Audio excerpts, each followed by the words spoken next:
After observing a gangland murder, teacher Ray Brooks is pursued by gang members.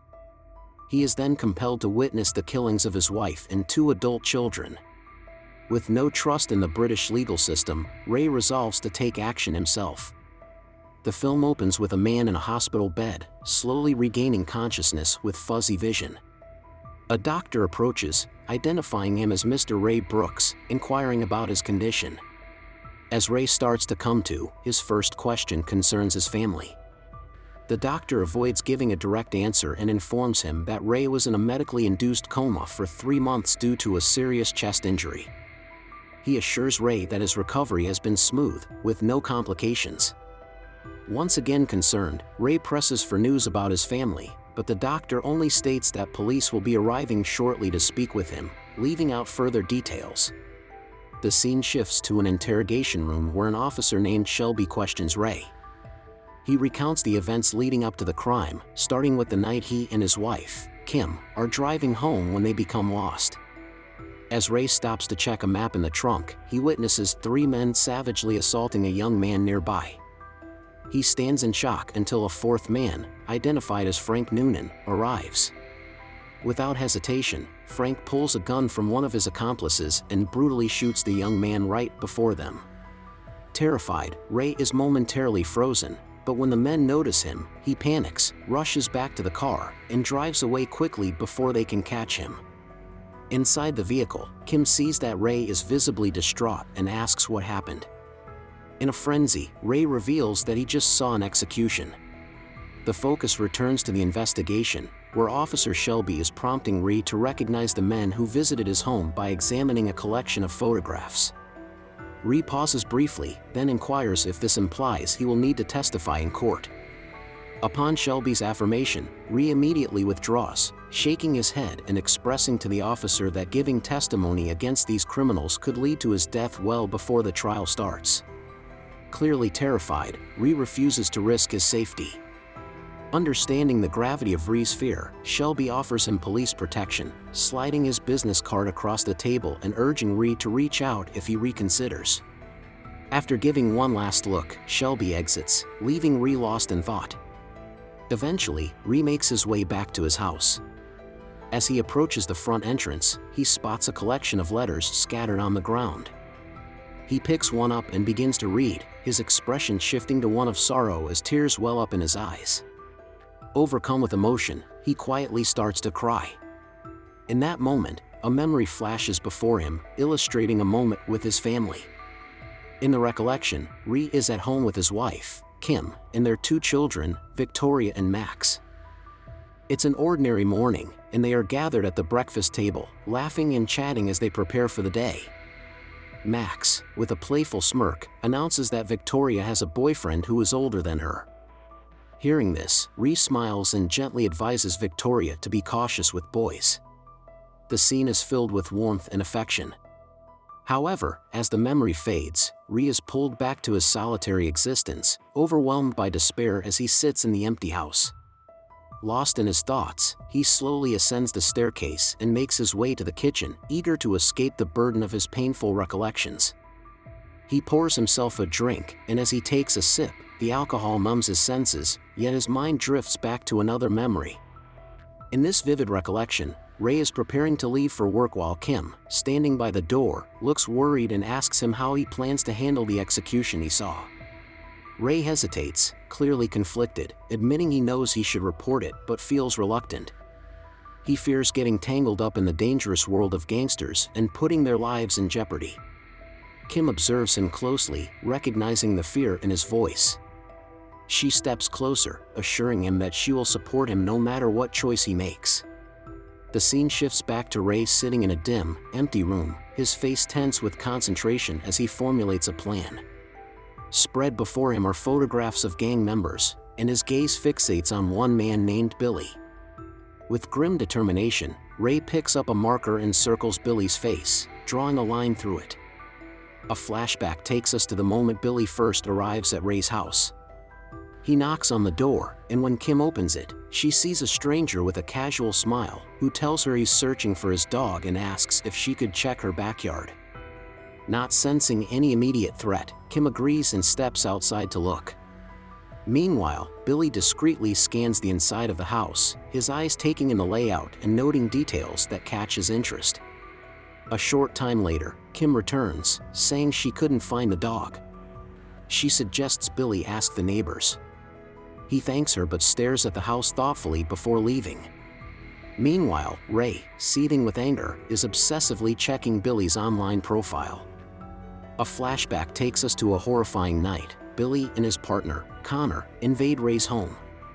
They drag Ray's family downstairs, their terrified screams echoing through the house. Ray, helpless and bound, watches as their cruel leader, Kane, orders Billy to kill Kim. Without a second thought, Billy shoots Kim, and Ray is left to witness the horrific act. Back in the present, Ray has reached his breaking point. Armed with a knife, he heads to Billy's rundown apartment. There, Billy is lost in a drug-induced stupor. Ray confronts him, demanding the names of the others involved in the attack. Billy, defiant and disoriented, refuses. Enraged, Ray stabs Billy in the leg, then forces him to continue his drug use. In a desperate attempt to fight back, Billy lunges at Ray, but Ray reacts swiftly, fatally stabbing him. Covered in blood, Ray returns home and cleans himself up. A final flashback shows Connor following Victoria, hinting at a new threat. Feeling something is amiss, Victoria informs Connor that she's expecting someone and decides to leave the club. Undaunted, Connor waits for her to exit, then quietly slips into her room. Inside, he discovers her underwear, which he begins to smell, revealing his disturbing motives. The scene changes to Ree's home, where Officer Shelby pays a visit. Shelby shows Ree a photo of Billy and inquires if he recognizes him. Ree attempts to maintain his composure and claims he doesn't know Billy. Shelby then shares shocking news. Billy was found murdered that morning and was part of Frank Noonan's gang, implying that this gang might be connected to the murder of Ree's family. The implication is clear: this gang's dangerous connections could mean Ree is still in serious jeopardy. Ree reacts with anger and resistance, telling Shelby that he won't live in constant fear just because he encountered the wrong people. He also expresses doubt in the British justice system, suggesting that he doesn't believe it will provide him with genuine safety or justice. In another flashback, a terrified Victoria pleads with the gangsters for permission to use the restroom. Connor, who is still holding her captive, hesitantly agrees and takes her to a more secluded spot. Once there, he releases her but cautions her against any clever moves. He then insists on seeing her room, revealing his true intentions as they move in that direction. He intends to become close with her, but before he can proceed, Kane bursts in and disrupts him. Kane then pulls both Victoria and Connor back downstairs, putting an end to Connor's intentions. The scene shifts to the current moment, where Connor is feeling frantic. He makes anxious phone calls trying to connect with someone and grabs his car keys, getting ready to leave. Just as he enters his vehicle, someone suddenly aims a gun at him. Connor gasps in surprise, realizing it's Ree, whom he believed was dead. Paralyzed by fear, Connor tries to justify that he was merely following instructions, but Ree coldly informs him that they are all complicit. In a flashback, Kane instructs Connor to shoot Victoria, and Connor does so without a moment's pause.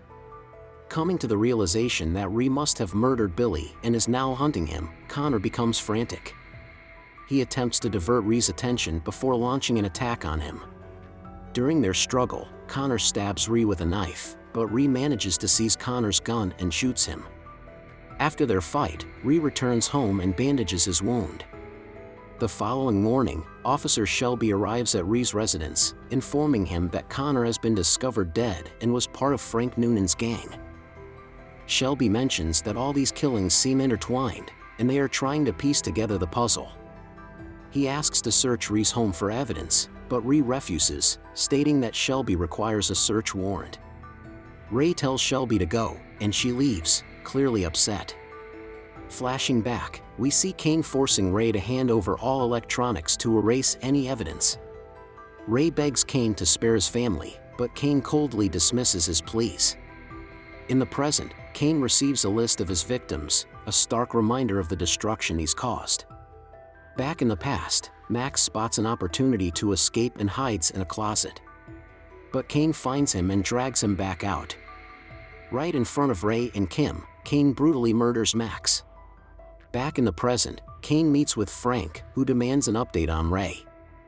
Kane reports that Ray is still alive and getting closer. Frustrated, Frank orders Kane to finish Ray off. Kane follows Ray, planning his next move. Meanwhile, Shelby is also keeping an eye on both of them. Flashing back again, Ray confronts Kane, demanding to know why he's doing this. Kane's chilling reply is simply, "Because I can." Fueled by anger and determination, Ray vows to hunt down Kane. But before he can act, Kane shoots him. In the present, Kane and Ray face off in a building. A fierce gunfight breaks out, with Kane taking cover. Meanwhile, Officer Shelby arrives at the scene and retrieves a firearm from his trunk. The conflict between Ray and Kane escalates as they confront each other inside the building. Gunfire erupts as Ray pursues Kane, who takes cover behind some boxes. Eventually, they stand face to face, guns drawn and poised to fire. Just when they're about to pull the trigger, Officer Shelby charges in, yelling for them to lower their weapons. Both Ray and Kane, fiercely determined, refuse to yield. In a pivotal moment, Shelby intervenes and shoots Kane. Kane, taken aback, stares at Shelby in disbelief, while Shelby, steadfast and unwavering, tells Kane that he has achieved his justice. With that, Kane collapses, and Shelby's statement signifies the conclusion of a perilous cycle of vengeance. After the intense confrontation, Officer Shelby advises Ray to leave town immediately, as the police are expected to arrive soon to interview him. He cautions Ray that they will be searching for him shortly, stressing the importance of avoiding entanglement in the ensuing investigation. Ray takes this advice seriously and drives away from the scene. Later, Ray finds himself in a dimly lit pub, searching for a sense of calm as he sits at the bar. Frank enters the pub, surveying the room nonchalantly, and informs Ray that they are closed, expressing ignorance of who Ray is. Unfazed, Ray stands up and approaches Frank with a cold, determined demeanor, revealing his gun and identity, making it clear who he is. In a dramatic act of revenge, Ray shoots Frank, avenging his family's murder. Taken by surprise, Frank has no chance to defend himself. Ray then exits the pub, gets into his car, and drives out of town. The film concludes with Ray disappearing into the night, leaving a path of retribution in his wake. Don't forget to subscribe and turn on the notification bell if you want to watch more videos like this. Thanks and see you again soon. Take care.